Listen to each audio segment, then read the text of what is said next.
under the eye of Hunt. Gators definitely need a quick one here to kind of establish themselves back into this game and get back on the board and answer those last, what is it now, 6 unanswered? Yeah. Well, it's 7-1 in this half. Yeah. So there comes a penalty. So that'll give Bishops an opportunity with the man up. An illegal push.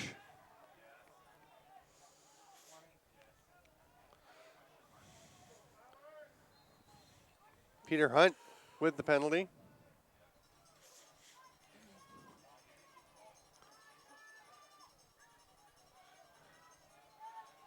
Malloy stepping out, throws it back to Bateman. Shot by Dewar. Looked like it went through the net. It did look like it went through the net, and the official is going to check and calls the goal. Good attentiveness by the official to go and check things out, and there's a hole in the net. Apparently Dewar's got such a hard shot, he just goes right through it. The bounce shot just rips it through the twine.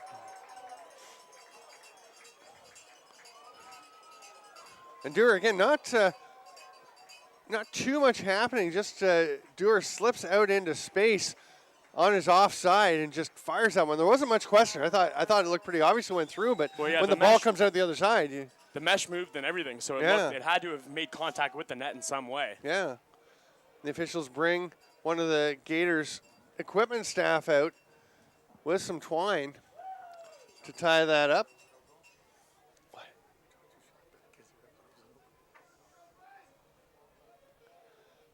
They're just going to tie up that hole. 6x6 net, that's 36 feet of space to cover, and of course the mesh dropping down and falling back. There's a lot of mesh to keep everything tied up. They obviously missed that one spot. Yeah, it must have just been right down on that, like right along the bottom steel there, and you wouldn't normally. That's a very fluky thing to kind of have happen for it to slip just through that one area.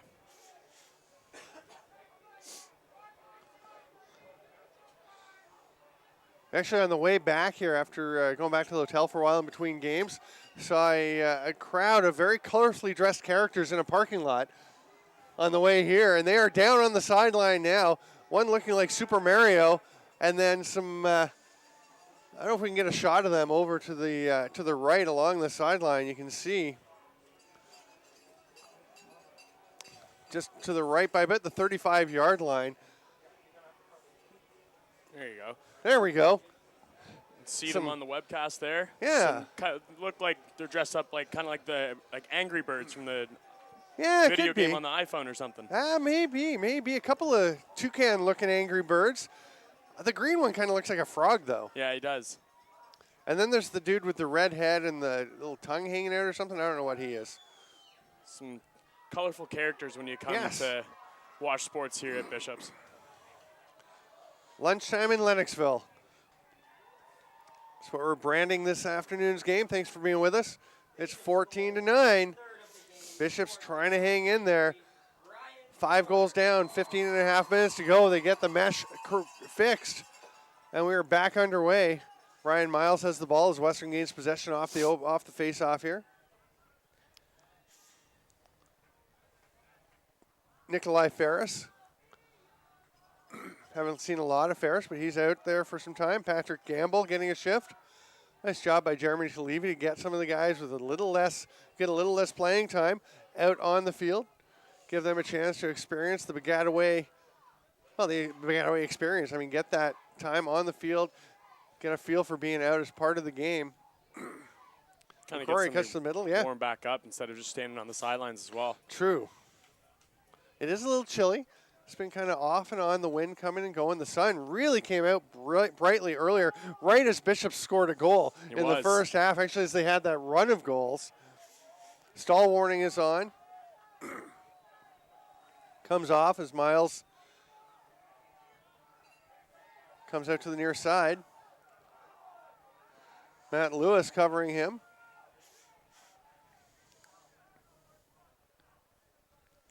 Again, Western, if they just take a minute and a half or so each time they get possession of the ball, that should pretty much do it. for this game. Yeah. So Bishop's going to have to get out and put some pressure on. You can see them gradually extending the defense, getting a little bit more pressure. But now, again, Andrew McNeil is well back as Nikolai Ferris is just trotting around the back. And the Gators, I mean, it's risky, especially when Western can move the ball so well. And they've got so many guys with excellent vision on the field. But you've got to get out and press them. And here they come. Nicholas Martineau was just like, I'm going to go get him if nobody else is. Ferris with the pass. 3 Gators over there. There's the danger. The missed shot by Tom Masterson. And it's going to be Bishop's ball. Martineau, great hustle. Boy, Nicholas Martineau, he's fired up on the sidelines earlier, and he's having an excellent game, excellent tournament, really, for the Gators. Long pass. Oh. Not the patience we usually see on the clear, but again, something you've got to try. Here comes McCrory. Pass off to Malloy, to McCrory, his brother McCrory, and they finish it off on the far side. They've scored 7 or 8 of their 15 goals this game in that exact same way. Just moving 2 quick passes, and then it leaves the man open on the far crease, and Bigley's just there he's left to try and get in front of it, but it just works so well. I mean, again, Patrick McCrory coming up from the back end and getting involved and handling the ball so well with that long pole, passing it off to his brother Ryan, who fires it over, and Cody Ward rips one home. Another assist for Malloy, another goal for Ward. Ooh. We're officially not getting assists, but we're giving them out because we're watching.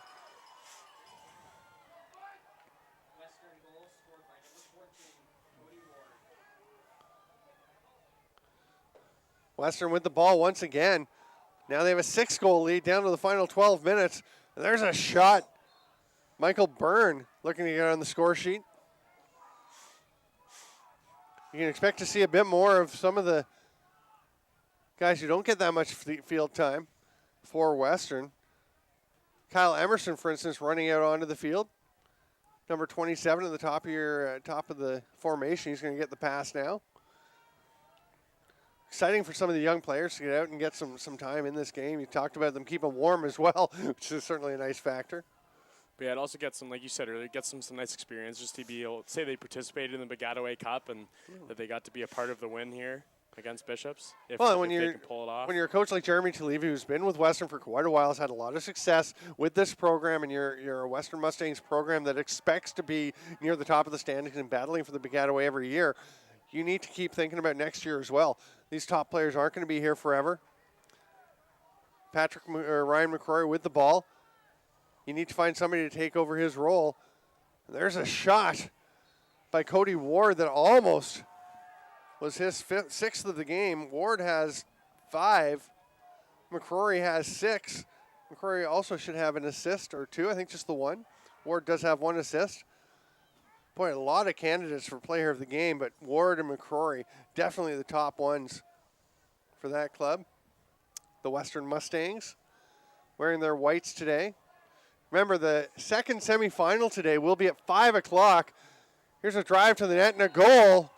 Bigley's not even playing goalie anymore. He's acting as one of the defenders. Yeah, he's got to try and get out and add pressure. And that's, again, a risk that you take when you're down. And, it comes back and Jordy Jones-Smith just finishes it off. And Bigley was back in the net, but, I mean, he's running back to his goal and trying to set up while he's got a man sprinting down on him. That's awfully difficult to do.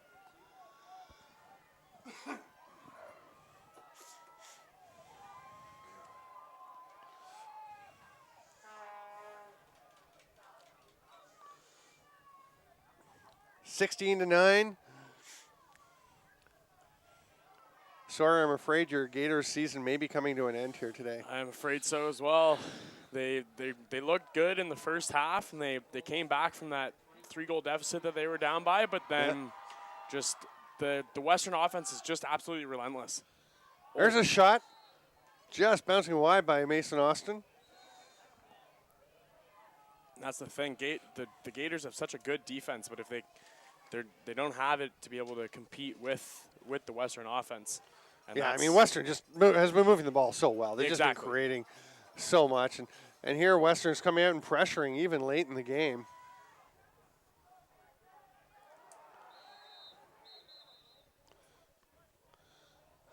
It's going to be a Bishop's possession call.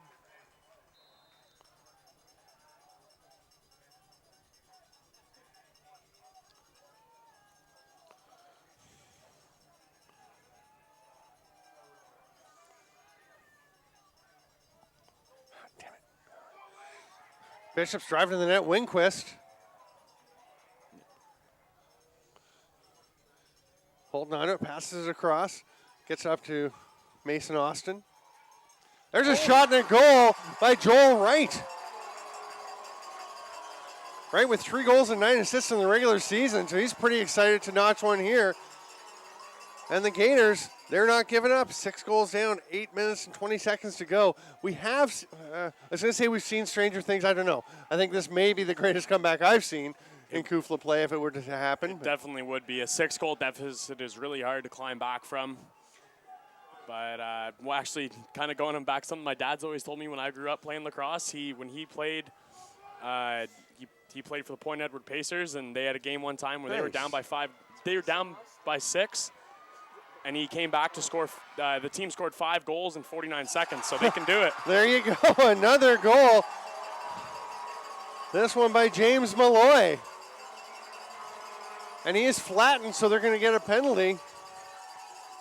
And they're going to go man up again as they creep back into it. Gators are showing that they're not going to go out of this game without a fight. Boy, Malloy's been getting hammered a lot. Yeah. I mean, he's run a couple of penalties as goals were scored. He's looking like he's feeling that last one a little bit. Yeah. Yeah.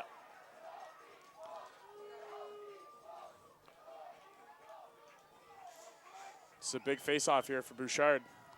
Yeah, he's been holding his own, doing pretty well against Michael Byrne.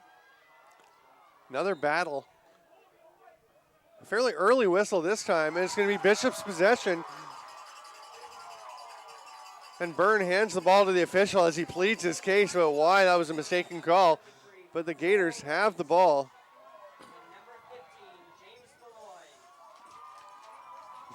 The wind whipping through our broadcast booth here.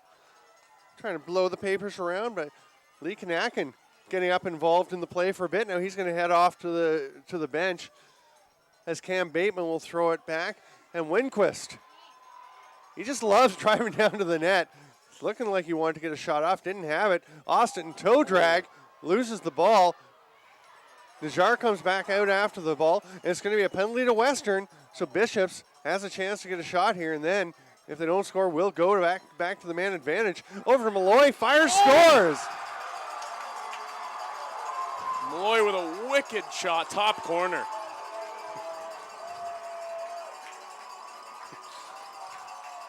Malloy, what a shot. He is having himself a fourth quarter. That's 16-13.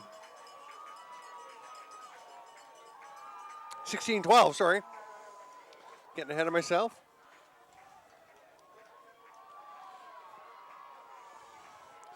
You know, we've talked about the passing that Western can do, but that is just a gorgeous pass. There's a tripping call. That was, Ryan Dewar with a great pass, and then the tripping call as the play happened. So Peter Hunt on the non-releasable foul is going to have to go and serve, and Bishops will go to the man advantage. It's a big face-off win there for the Western Mustangs. Oh, yeah, it gives them a chance to kill some time here.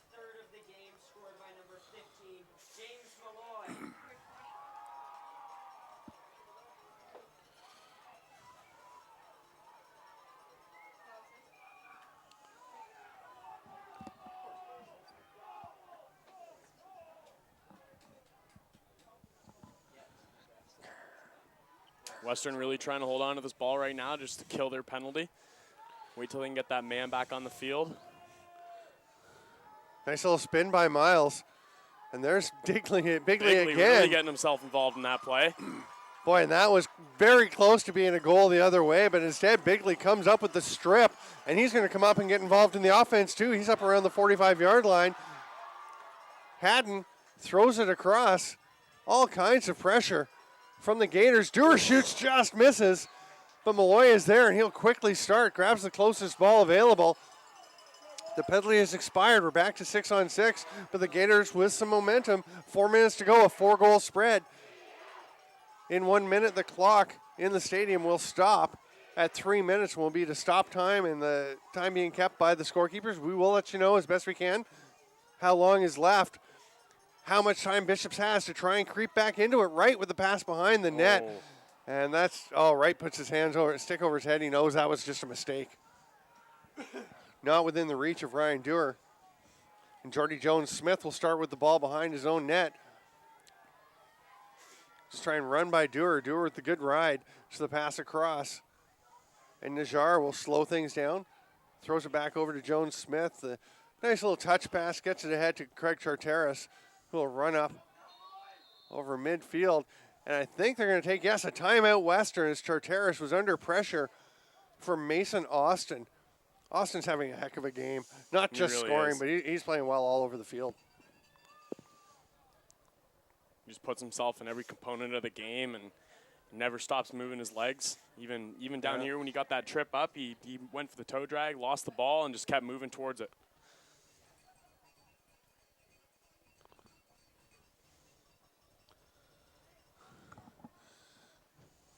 Western just trying to calm things down.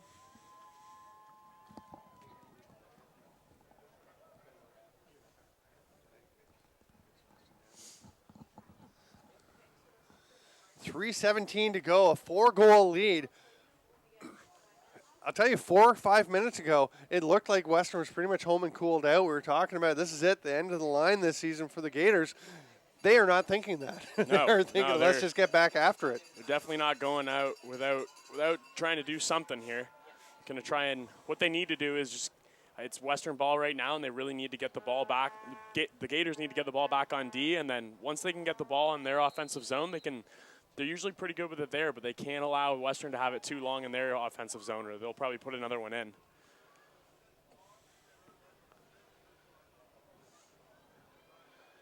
Everyone back out on the field. Western, of course, will start with the ball, and Cody Ward will take it. Bigley's not starting in his net. He's starting way up. Yeah, they're picking up everyone. Double team on the ball carrier, and everyone picking somebody up. And a pretty nifty little move to open up some space there. Patrick McCrory and Ward just switched positions at midfield, just crossing over with each other, avoiding the offside. And it opened up space and let Western get away. But Bishops is all over them. As you said, Bigley is not in his net. He is out guarding one of the players. Right there you see him. He's playing hard D right now too. He's fast, so he can keep up. He's coming all the way to up. midfield.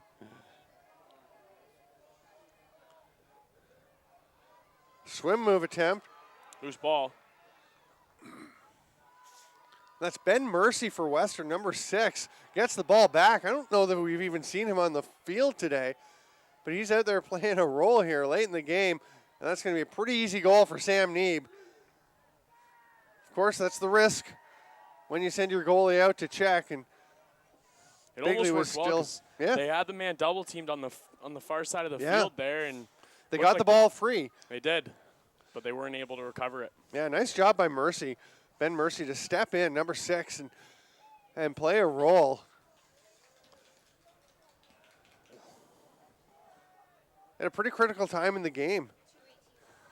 We've got 2:18 remaining in the game. And boy, that 5th goal, making it 17-12, the 5-goal lead. That's, well, I mean, a 4-goal lead's pretty big too, but the Gators had some momentum. They get the ball off the face-off. Lindquist. Boy, he doesn't look like the fastest guy, but he gets up the field. Because his legs never stop moving. He's always pumping, and he's a big guy, so he can gain a lot of ground really fast. 2 minutes to go. The Gators. Dewar looking for Malloy, goes back up top instead. Wright with the pass, gets it back.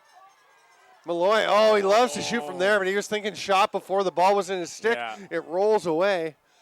Yeah, he wound up for that shot before he even had the ball. And Western will get possession. And Austin Haber, she's going to try and beat his man one-on-one. Tight checking by James Malloy. Mason Austin tries to help out. Again, Bigley nowhere near the net. Now he gets back.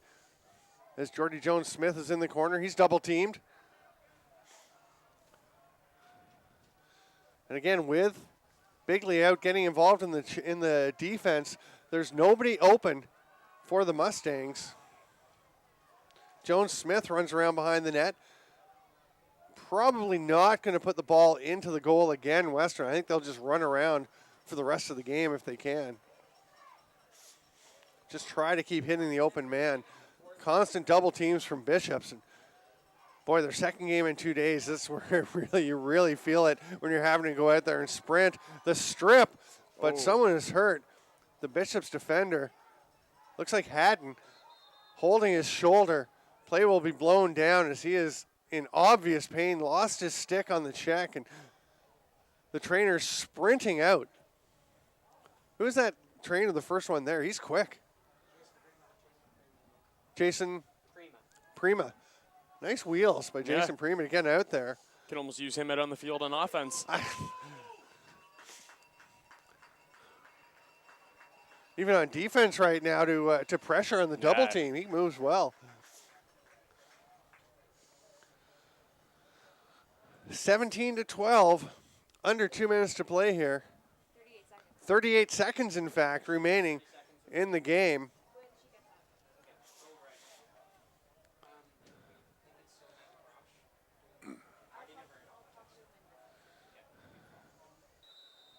Western starts with the ball.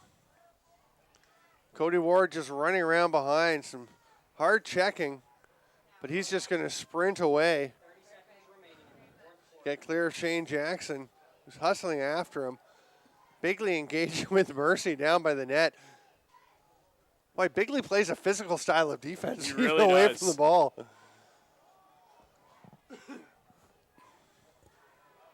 Well, a big swing by the Bishops defender. He's going to earn himself a penalty. That's Matt Lewis. Took the slash, and then another chop, and that will do it. Time has expired. No need to enforce the penalty. The Western Mustangs have returned to the Baggataway Cup championship game. They'll play tomorrow, 1 o'clock. A 17-12 win, and they'll be facing the winner of this afternoon's game again. If you haven't heard, a 5 o'clock start, originally 4, had to be changed because of the timing for the teams that had to finish their game from last night this morning, Brock and Trent. Brock will be taking on the McGill Redmen at 5 o'clock, and McGill obviously favored, especially with what Brock had to go through, but should be a great game. Again, red and white teams, McGill and Brock. That's true. And just like we saw the purple and white today.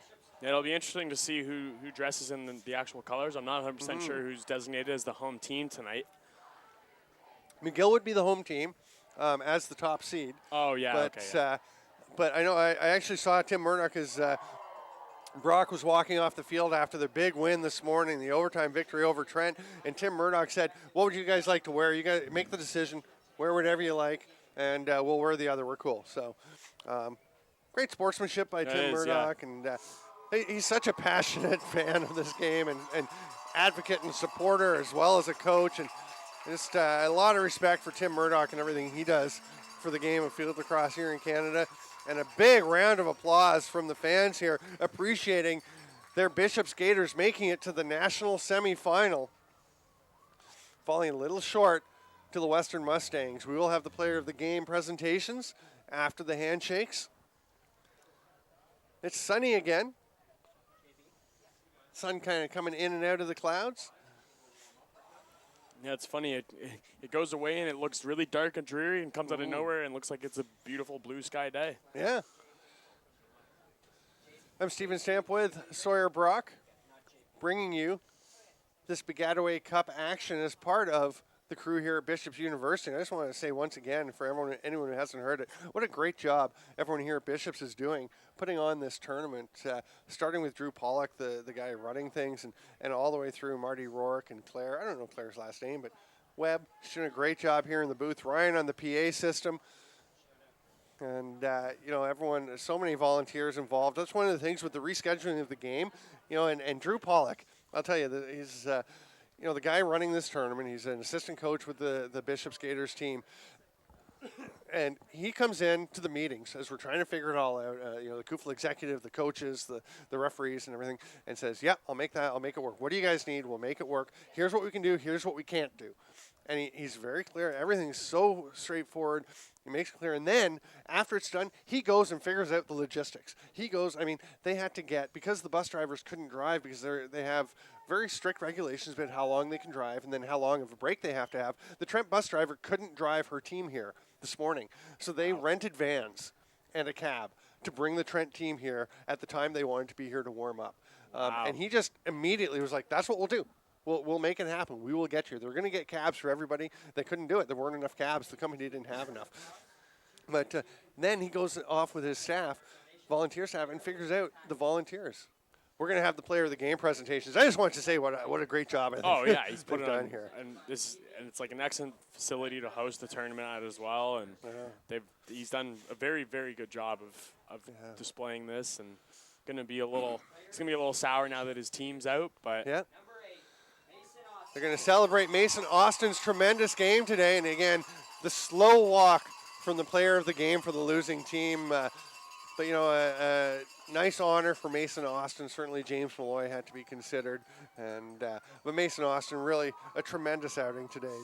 Just really, like we talked about, all over the field, constant foot movement. And the goals that he scored, he worked so hard to score them, just going right through people.